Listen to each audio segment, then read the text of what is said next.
Howdy brewers, this is part 2 of designing your own beer recipe.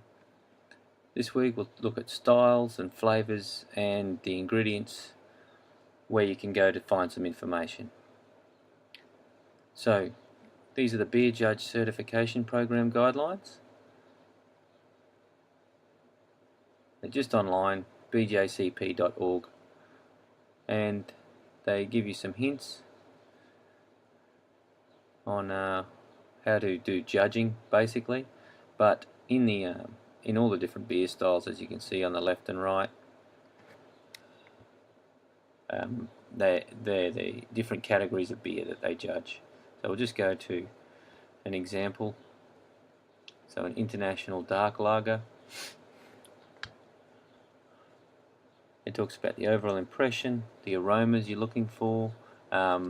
The aromas are hints on what hops or malts you might want to use. Appearance also, which malts you might want to use.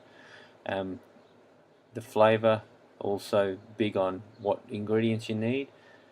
Mouthfeel, smooth with a light creaminess. That is something we'll touch on, something you can get out of certain specialty malts. But here's the main part, the characteristic ingredients, which is 2 or 6 row barley, corn, rice or sugar, light use of caramel and darker malts. So that's where you're looking for what sort of ingredients you want to make the style of beer that you might want to make. Next is another good tool that I use, is the beer flavour wheel. So the corners, the top left is all on the malts and adjuncts and different flavours that you get from each. And so if I want my beer to taste like honey or with some caramel or some nutty flavours, there's the creamy flavour in the specialty malt, specialty grains, and so you pick what your malt profile you want to look like. Then you've got your aroma and flavour, which are your hops, predominantly hops. You do get the same from some yeasts, and yeasts are in the bottom left. They also go through a list of different types of flavours you can get from yeast. There are a few other things like water and infections, and then you've got your mouthfeel as well. So once you pick what you want the beer to taste like, so you might want it to taste a bit biscuity with some tropical fruit, and you might also want a little bit of pear. So that means you're looking at malts that give off a biscuit flavour, hops that give off tropical fruit flavour, and yeast that can give off some pear flavours. Go to whatever malt you have available, go to their website, and they'll give you a description on what they want, what you want your malt, what flavours their malts are. So this is the Gladfield website.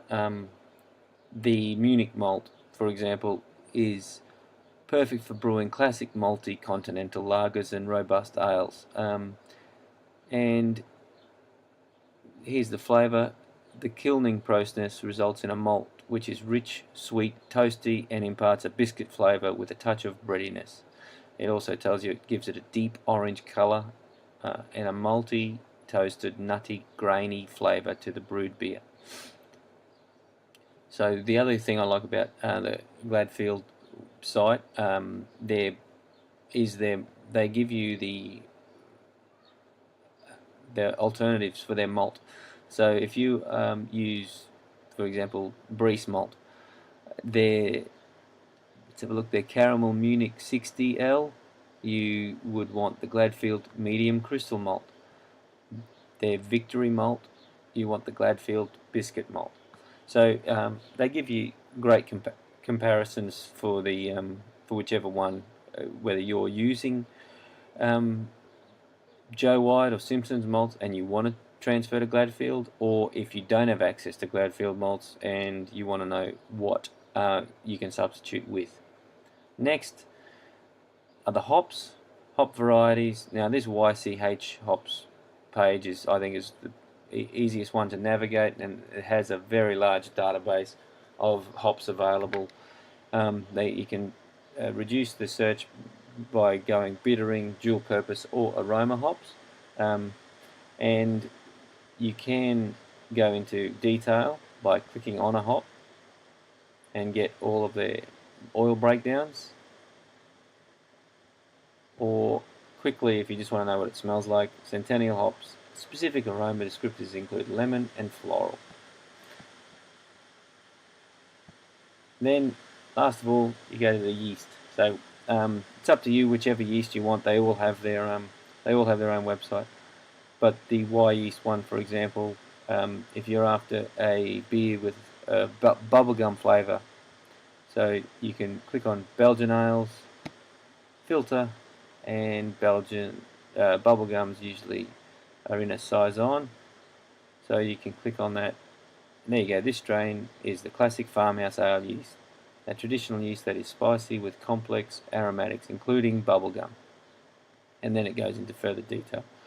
So, all in all, this is the next stage. Work out what you want your beer to taste like, work out what style of beer you want to make, and then from there, pick your ingredients or research your ingredients from malt, hops, and yeast websites. Part 3 will look at how to put all that information into a beer recipe calculator. Till next time, cheers.